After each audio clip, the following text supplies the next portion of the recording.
So I'm reading this article on Boxing Scene here, and it's in relation to the Amir Khan Terence Crawford fight, which is coming up next week. And Amir Khan is just basically saying that he's an underdog in this fight, and understandably so, based on his last performance against Samuel Vargas and the fact Terence Crawford is a very, very high level fighter, arguably pound for pound number one, which you can understand.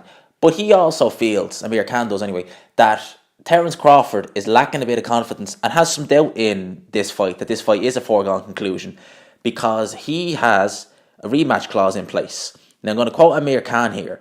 It says, this is the words from Amir Khan by the way, he shows respect, but inside the squared circle, he goes to war. But in the contract, I know it was the rematch clause, which gives me a confidence boost.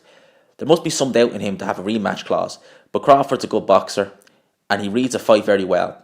His weakness is that he gets a little wild, and he can get into trouble. I think it will go the distance, and I'll win a unanimous decision. That was what Amir Khan said to The Guardian.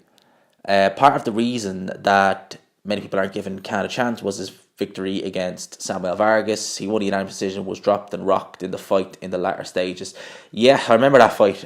He was rocked in the 10th round and he was down in the second. Those are the words of Amir Khan. Now, some people might say that, that is a sign of Terence Crawford. Maybe he is kind of thinking Amir Khan is a bit more dangerous than, people believe, that he wants a rematch clause. Well, I don't. Purely because it is well known that it is standard practice for a voluntary defence to have a rematch clause in place. I'm sure Amir Khan would know this himself. I'm pretty sure he would have given voluntary defences while he was champion. Canelo Alvarez, I'm sure, had a rematch clause in place when Amir Khan fought Canelo. It's standard practice for a voluntary challenger to have a rematch clause in place. It's not standard procedure for a mandatory challenger to have a rematch clause in place. That's rare. You've Tyson Fury against Klitschko. That had a rematch clause, which I don't really know why, because Fury was the mandatory challenger, and I can't help but feel if he was with Frank Warren instead of Mick Hennessy, that rematch clause would have never happened. But hey, it's in the past now. It's not uncommon for a voluntary challenger to have a rematch clause in the contract. I don't think I can remember a time when there hasn't been, and I'll explain to you for those who don't know how that works. A voluntary challenger, for argument's sake, if Jarrell Miller beats Anthony Joshua, Jarrell Miller will have to rematch Anthony Joshua because it's a voluntary, and Anthony Joshua will more than likely have a rematch clause in place. Now, for argument's sake, say Anthony Joshua beats Jarrell Miller, and a mandatory gets called, and it's Alexander Usyk with the WBO, and say Usyk finds a way and pulls out a 12-round decision over Joshua, Usyk won't have to give Joshua a rematch because it's a mandatory.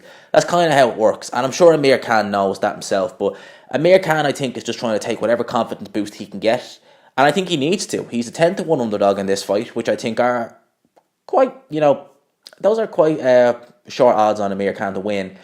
I don't think that Amir Khan is that much of an underdog. I don't expect him to win this fight. I really don't. I think Terence Crawford will win, but I don't think it's going to be a foregone conclusion. I think Amir Khan, he likes it. Terence Crawford, if I was in his corner, I would be saying stay orthodox this whole fight. Don't go southpaw, don't switch hit. Khan is very good against southpaws, so stay orthodox. And don't try and have a boxing match. Amir Khan likes having a boxing match. Really try and take him into the trenches. He doesn't like pressure. We've seen that time and time again. Now, Terence Crawford is so skilled. He's way more skilled than your Lamont Petersons or Danny Garcias. So I think Terence Crawford will have the skill to be able to pull off what needs be. And I think Terence Crawford can adjust on the fly, which I think he will do in this fight. So I expect Terence Crawford to win this fight. I don't think it will go to points. I think Terence Crawford will stop Amir Khan. I don't think Terence Crawford's a devastating puncher at 147, but I think you don't have to be to hurt Amir Khan. I mean, Chris Algieri isn't a puncher at 140. He rocked Amir Khan when they fought a couple of years back. Terence Crawford hits a lot harder than Chris Algieri, definitely. So I think Crawford definitely has the power to hurt Amir Khan, and I think it'd be a late stoppage when this fight happens. So, those are my thoughts on this. Amir Khan, claiming that the rematch clause gives him confidence. He needs whatever confidence he can get, and, he shouldn't be begrudged for that, because I think that if a fighter goes in with the mindset that I'm going to lose, or that it's going to be, hard and I might need to get lucky to win, they're already down. They've already lost. So Amir Khan needs to have this kind of mindset that Crawford isn't confident, just to give him whatever confidence he can. So those are my thoughts on this. As always, leave yours down below. I'm really looking forward to this fight. I have to admit, I just can't wait for this fight. This is one of the fights where I'm going to do an all nighter. I'm going to watch it. Going to get the post fight review out ASAP. Looking forward to this fight. So I'm definitely excited. And leave your thoughts down below. What do you think will happen in this fight? Do you think Crawford will win like I expect, or do you think Khan can pull an upset? Can he pull a surprise? Leave it down below. Smash that like button if you enjoyed the video. If you're new to the channel, if this is your first video, please hit subscribe. Hope you liked it anyway. And as always, I will talk to you after.